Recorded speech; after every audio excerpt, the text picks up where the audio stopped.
Sermão do Monte, capítulo 42, parte 4. Pequena fé.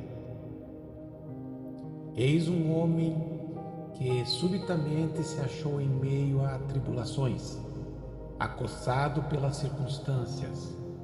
Que deveria fazer tal homem? Deveria voltar-se para as Escrituras e então dizer consigo mesmo: preciso aceitar essas declarações bíblicas exatamente como elas são. Tudo quanto por natureza existe em nós, bem como Satanás, fora de nós, farão tudo quanto estiver ao seu alcance para impedir-nos de fazer tal coisa. Eles não dirão que essas declarações foram endereçadas somente aos apóstolos e não a nós. Certas pessoas, conforme temos verificado, pretendem até relegar o Sermão do Monte inteiro aos apóstolos, como também a um povo que haverá de viver em um reino futuro. Outros asseveram que os preceitos do Sermão do Monte destinam-se aos crentes primitivos que tinham acabado de passar pelas experiências do Pentecoste, mas que agora o mundo está inteiramente mudado. Essas são algumas das sugestões que se tem propalado entre nós. Rejeito todas essas opiniões. Devemos ler a Bíblia e pensar como nós próprios. Tudo quanto estou lendo aqui foi dito a mim.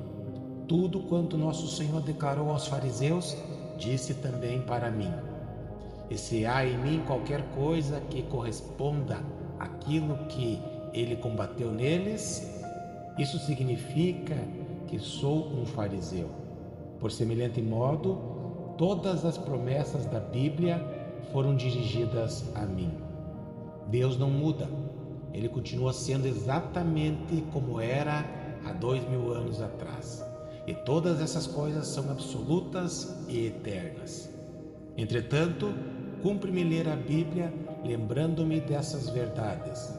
Isso equivale a dizer que eu preciso aceitar as Escrituras conforme elas são, dentro do contexto, a saber, que estão falando para mim. Não posso rejeitá-las sob hipótese nenhuma. Antes, tenho de aprender a aceitar as Escrituras literalmente.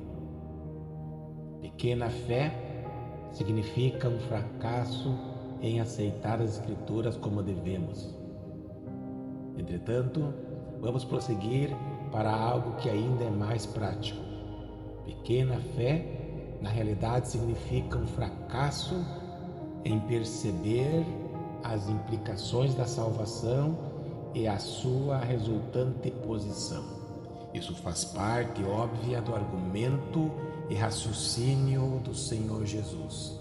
Metade das nossas dificuldades se devem ao fato que não percebemos as completas implicações da doutrina da salvação na qual cremos. Esse é um argumento que ressurge em cada epístola do Novo Testamento. A primeira porção consiste em uma declaração doutrinária cujo desígnio é relembrar-nos do que e de quem somos como crentes. Em seguida, aparece uma segunda porção de ordem eminentemente prática, que é uma dedução da primeira. Esse é o motivo pelo qual essa segunda sessão geralmente começa com a palavra portanto. Era exatamente isso que o nosso Senhor estava fazendo aqui. Aqui estamos preocupados com questões como alimentação, bebida e vestuário. A nossa dificuldade é que não tomamos consciência do fato que somos filhos de nosso Pai Celeste. Se ao menos nos conscientizássemos disso, nunca mais teríamos preocupações de qualquer natureza. Se ao menos tivéssemos uma concepção vaga e indefinida dos propósitos divinos com referência a nós, seria impossível nos deixarmos dominar pelas nossas preocupações. Tomemos para exemplificar a grande oração de Paulo em favor dos crentes de Éfeso. Ele lhes escreveu dizendo que estava orando a fim de que lhes fossem iluminados os olhos do entendimento. Todavia, com que finalidade e com que propósito? Para que saibais qual seja a esperança da sua vocação e quais as riquezas da glória da sua herança nos santos, e qual a excelente grandeza do seu poder sobre nós, os que cremos. Efésios, capítulo 1, versículos 18 e 19, versão corrigida.